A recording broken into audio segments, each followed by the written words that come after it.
Assalamualaikum warahmatullahi wabarakatuh. Waalaikumsalam warahmatullahi wabarakatuh. Perkenalkan, saya Asfa Jomero. Yang ibu-ibu bisa panggil saya Asfa. Saya dari Universitas Islam Sultan Agung dari Fakultas Ilmu Keperawatan. Ibu-ibu, di sini saya akan melakukan penyuluhan terkait dengan perilaku kekerasan.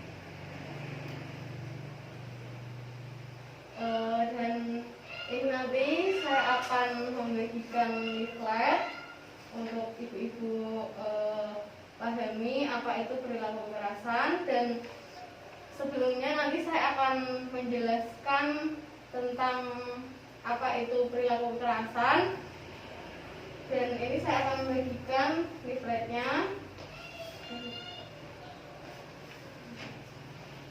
Saya akan menerangkan untuk perilaku kekerasan. Ibu bisa melihat tulisannya yang ada di leaflet itu sambil saya menerangkan lebih dahulu. Untuk apa itu perilaku kekerasan, ada yang sudah tahu ibu-ibu? Belum tahu ya ibu-ibu? Baik, kalau belum pada tahu apa itu perilaku kekerasan, saya akan menjelaskan mengenai perilaku kekerasan.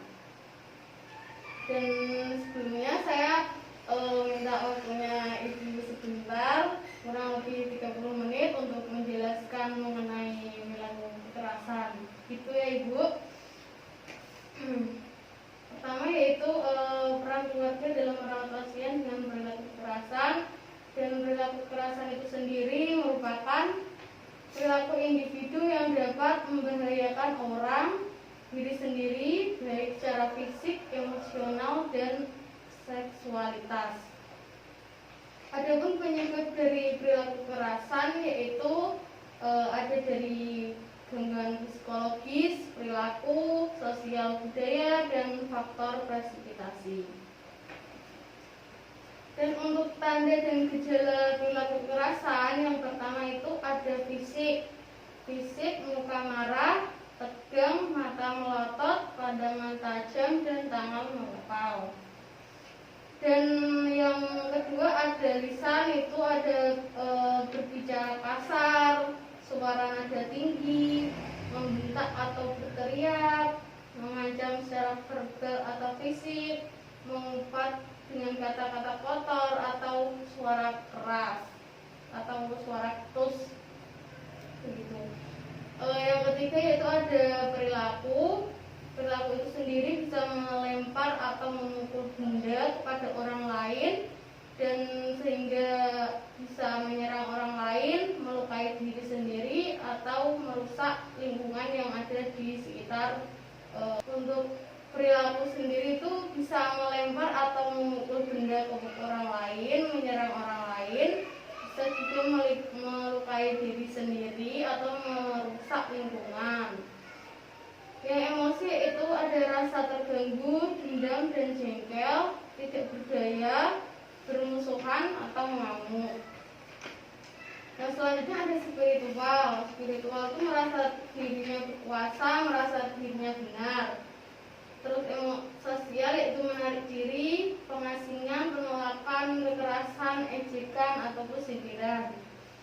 Perhatian yaitu mencuri, melarikan diri, penyimpangan seksual.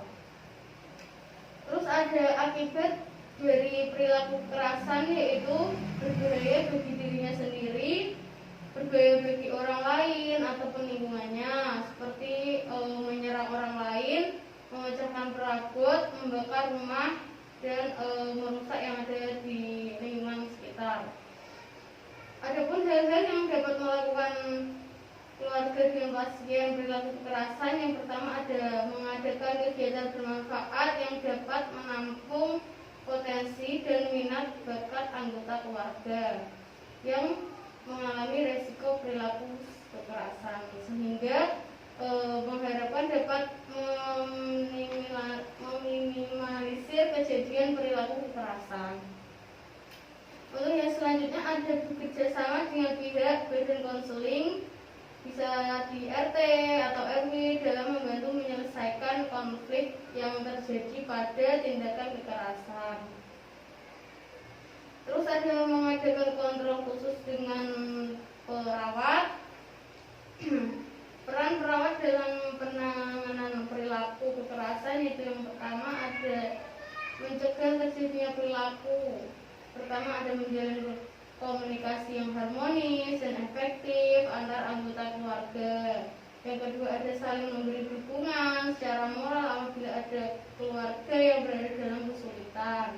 Terus yang ketiga ada saling menghargai pendapat dan pola pikir. Yang keempat ada menjalin keterbukaan dan saling memaafkan apabila melakukan kesalahan. Terus yang terakhir apabila terjadi konflik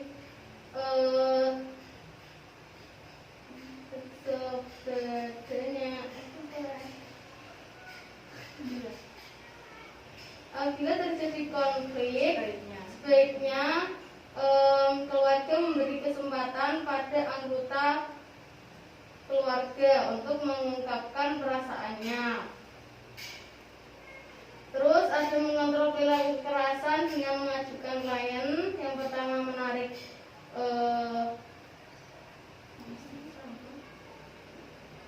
mengontrol perilaku kekerasan dengan cara menarik nafas dalam, memukul-mukul bantal.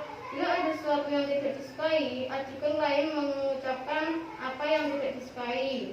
Melakukan kegiatan keagamaan seperti berwudu, sholat, zikir, dan berdoa. Mendampingi klien dalam minum obat secara teratur meliputi 5P, yaitu benar pasien, benar obat, benar dosis, benar cara atau rute, dan benar waktu. Terus bila klien dalam PK, meminta bantuan petugas terkait dan terdekat untuk membantu membawa klien ke rumah sakit jiwa terdekat. Sebelum dibawa, diusahakan dan diutamakan keselamatan diri klien dan penolong. Begitu untuk penjelasan perilaku kekerasan. Kalau belum paham, ibu-ibu bisa menanyakan terkait dengan perilaku kekerasan. Ya, Ibu. Bagaimana cara menarik nafas dalam? Baik, untuk cara menarik nafas dalam, caranya itu saya akan mempraktekkan terlebih dahulu ya Ibu. Pertama, tarik nafas dalam, tahan sampai 3 detik, hembuskan perlahan melalui mulut. Baik Ibu, mari kita praktekkan untuk tarik nafas semuanya. Tarik nafas dalam, tahan 3 detik, keluarkan perlahan melalui mulut.